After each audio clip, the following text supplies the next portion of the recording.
And good evening tonight from Brooklyn, the scene of a horrific attack inside a New York City subway during rush hour. The subway stopped just behind us here. The gunman suddenly putting on a gas mask, unleashing a smoke canister, and began firing. 10 people shot, 5 critically, 29 people injured in all. So many rushed to area hospitals. And at this hour, the massive manhunt underway right now. You can hear the helicopters overhead. Just a short time ago, police locating a U-Haul truck that may be linked to the suspect. Police say it all began on a subway train heading for Manhattan. It was all unfolding as the train approached the 36th Street station right here in Brooklyn. The suspect then putting on that mask, pulling the canister out of a bag, blinding the passengers in the car with smoke, and then opening fire. Commuters rushing out of the train once it stopped at the station, witnesses helping some of the injured onto the platform. Some of the injured still lying on the floor of the train, and in the chaos, the attacker then getting away. Tonight here, the investigation underway, the hunt for surveillance video in this very busy neighborhood. And we learned today that the cameras inside the subway station were not working. But a witness did get an image of the attacker, and that image tonight is now being circulated among law enforcement. Police believe this attack was planned out, and tonight here, our team with new reporting, including that breaking headline involving a person of interest. ABC's Janae Norman leading us off right here on the scene in Brooklyn tonight. Tonight, police searching for this man, Frank James, now a person of interest in the investigation into the mass shooting on the subway. We are endeavoring to locate him to determine his connection to the subway shooting, if any. The horror unfolding at the peak of rush hour. Some people heading to work, others to school. Their train pulling into a Brooklyn station, but then, when the doors opened, pandemonium. Terrified commuters scrambling out of the subway car, smoke billowing behind them. 36th Street and 4th Avenue. That's where multiple people shot with an explosive device. Victims sprawled across the platform, and inside the train, a fight for survival. This man helping one of the victims. The whole ordeal, the stuff of New York nightmares. Police say the shooter was a passenger on the train, initially just another face in the crowd, seen in a green construction vest, mumbling to himself.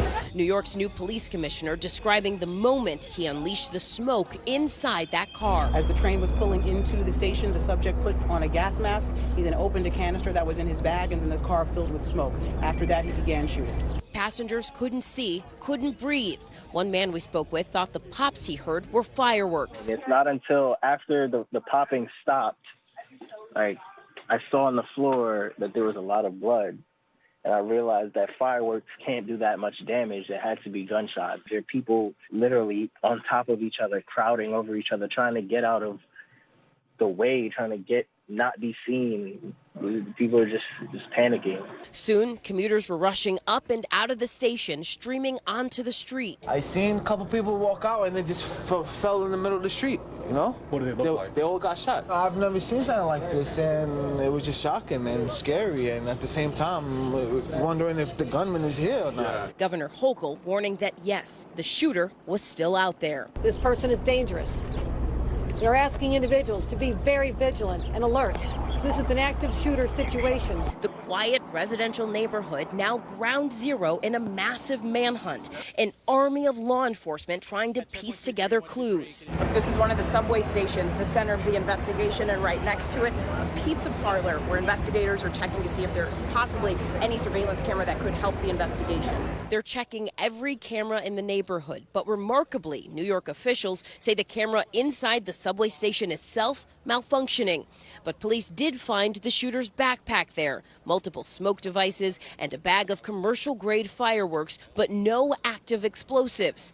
They also recovered a .38 caliber handgun with 3 extended round magazines. One was empty on the floor, but one in the gun had jammed, and authorities believe that stopped the rampage and saved lives. So perhaps did some quick-thinking subway workers who immediately moved another train out of the station. And I also need to acknowledge the MTA workers who had the foresight to immediately move a train that was on the platform, the R train, out of the station so it could carry people to safety. That was smart thinking. 10 people were shot. Authorities say 5 were in critical condition, but we learned late today they've all stabilized. Authorities believe everyone will survive this. A total of 19 victims in the hospital tonight. There are a variety of other injuries, from smoke inhalation to shrapnel to panic from the incident. The neighborhood shaken. Classrooms told to shelter in place. I spoke with Selma Castro, who raced to her son's school.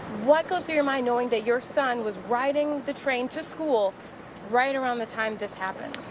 Oh, I get scary because like 10 minutes ago, he's on the train. So he literally got to school. Yes, 10 minutes ago, yes. 10 minutes before that all happened. Yes. President Biden thanking the first responders. We're grateful for all the first responders who jumped into action, including civilians who didn't hesitate to help their fellow passengers and try to shield them. Governor Hochul condemning the gunman for turning a normal day into a nightmare. That sense of tranquility and normalness was disrupted, brutally disrupted, by an individual so cold-hearted and depraved of heart that they had no caring about the individuals that they assaulted as they simply went about their daily lives.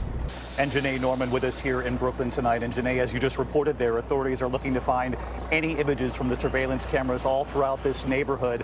We learned the cameras in the subway, as you pointed out, were malfunctioning. But our team has learned tonight the police did manage to get a picture of the suspect from a bystander. Yeah, David, law enforcement sources tell us they were able to get an image of the suspect from video taken by someone at the scene, and we can report tonight that they are circulating that picture and the ongoing search for the man responsible. Right now, you can still hear the helicopter above you mentioned at the top of the show. With no arrest yet, there is still quite a law enforcement presence in this neighborhood and other parts of the city as nightfall approaches, and the shooter still out there, David.